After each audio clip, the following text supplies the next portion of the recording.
பிரியமானவர்களே, இயேசு கிறிஸ்துவின் நாமத்தினாலே உங்கள் எல்லாவரையும் நான் இந்த நாளிலும் கூட வாழ்த்தி ஆசீர்வதிக்கிறேன். இந்த நாளிலும் கூட அப்போஸ்தலர் நடபடிகள் 4வது அதிகாரம் 31வது வசனத்தை நான் வாசிக்கிறேன். அவர்கள் ஜெபம் பண்ணின போது அவர்கள் கூடியிருந்த இடம் அசைந்தது. அவர்கள் எல்லாரும் பரிசுத்தாவினால் நிரப்பப்பட்டு தேவ வசனத்தை தைரியமாய் சொன்னார்கள்.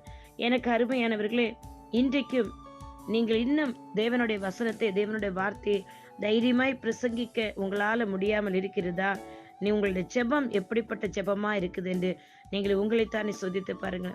ஜெப நேரத்துல கர்த்தருக்கு முதலிடம் கொடுக்கிறீர்களா? செபிக்க முழங்கால் படியிட்ட பிறகு ஏந்திரித்து சிந்தையில் வேற எதையாவது ஓடவிட்டு முழங்கால் படிட்டு ஒரே இடத்துல தான் நிற்பீர்கள்.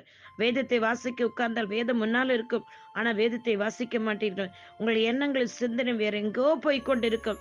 எடுத்த பேஜில் அப்படியே இருக்கும். இல்ல 4 பேஜ் 5 பேஜ் வாசித்திருப்பீர்கள். ஆனால் நீங்க இடையில் திருப்பி பார்த்தால் இது வாசித்தோமா, இந்த வாசிக்கலையா என்று உங்களுக்கே சந்தேகம் வந்துவிடும். அப்படி தேவனுடைய சமூகத்தை விட்டு உங்கள் சிந்தையை சத்துருவானவன் சாத்தானவன் திசை திருப்பி கொண்டு போய் கொண்டிருப்பான். எனக்கு அருமையானவர்களே, ஆனால் இன்றைக்கு என் தேவனாய் கர்த்தர் உங்களுடைய வாழ்க்கை ஸ்டைல, உங்களுடைய ஜெப முறையை நீங்கள் மாற்றும்படி உங்களிடத்தில் என் இயேசு கிறிஸ்து நாமத்தில் நான் கேட்டுக்கொள்கிறேன். நீங்கள் ஜெபம் பண்ணும் போது நீங்கள் கூடியிருக்கிற இடத்துல இருவர் ஒருமனப்பட்டாலும் ஒருவர் தனியாக இருந்து ஜெபித்தாலும் உங்களை ஆவியானவர் நிரப்பும்படி உங்களை விட்டுக் கொடுங்கள். பரிசுத்தாவினால் நிரப்பும் பொழுது உங்களுடைய ஜெபங்களும் விண்ணப்பங்களும் பரிசுத்தாவின் உங்களுக்குள்ள வைராக்கியமே விண்ணப்பம் பண்ணி பிதாக விழுத்து இயேசு கிறிஸ்துவிடத்திலிருந்து உங்களுக்கு பதிலை கொண்டு வருவார். நீங்க இருக்கிற இடம் அசைவு உண்டாகும். அசைவு என்று சொன்னால் என்ன? நீங்கள் எந்த பலவீனத்தின் கட்டுகளால் கட்டப்பட்டிருந்தீங்களோ, இல்லை உங்களை சூழ்ந்திருக்கிறவர்கள், உங்கள் வீட்டில் இருக்கிறவர்கள் பிரச்சனையில், போராட்டத்தில், வியாதியில் இருந்தார்களோ, நீங்கள் ஜெபிக்கும் பொழுது அவருடைய சரீரத்தில் விடுதலை உண்டாகும். பிரியமானவர்களே, ஏனென்றால் ஆவியானவர் உங்களுக்கு உதவி செய்வார். ஆவியானவரோடு கூட இசைந்து நீங்கள் ஜெபிக்கும் பொழுதும் ஆராதிக்கும் பொழுதும் அந்த இடத்தில் பரிசுத்தாவியின் அசைவை உண்டு பண்ணுவார். பிரியமானவர்களே, அப்பொழுது கர்த்தருடைய ஆவியானவர் உங்களை நிரப்பும் போது, பரிசுத்தாவியின் வல்லமையினால் நிரப்பப்படும் போது நீங்கள் வேத வசனத்தை தைரியமாய் மற்றவர்களுக்கு சொல்லுவீர்கள். நிச்சயமாக இயேசு கிறிஸ்து வருவதற்கு முன்பதாக உலகம் முழுதும் சுவிசேஷம் அறிவிக்கப்பட வேண்டும் என்று சொல்லப்பட்டிருக்கிறது.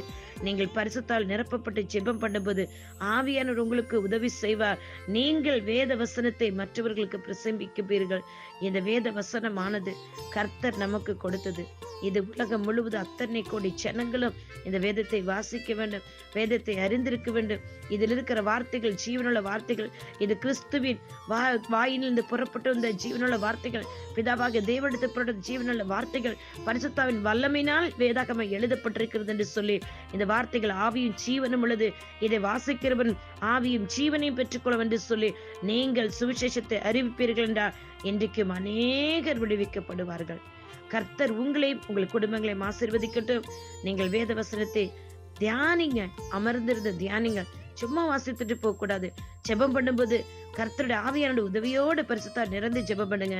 நிச்சயமா அசைக்க முடியாத காரியங்களையும் உங்களை கொண்டு பரிசுத்தார் அசைப்பார். கர்த்தர் தாமே உங்களை ஆசீர்வதிப்பாராக. உங்களுடைய சகோதரி இவாஞ்சலிஸ்ட் ஷீலா ரொசாரியோ. ஆமேன், ஆமேன், ஆமேன். God bless you.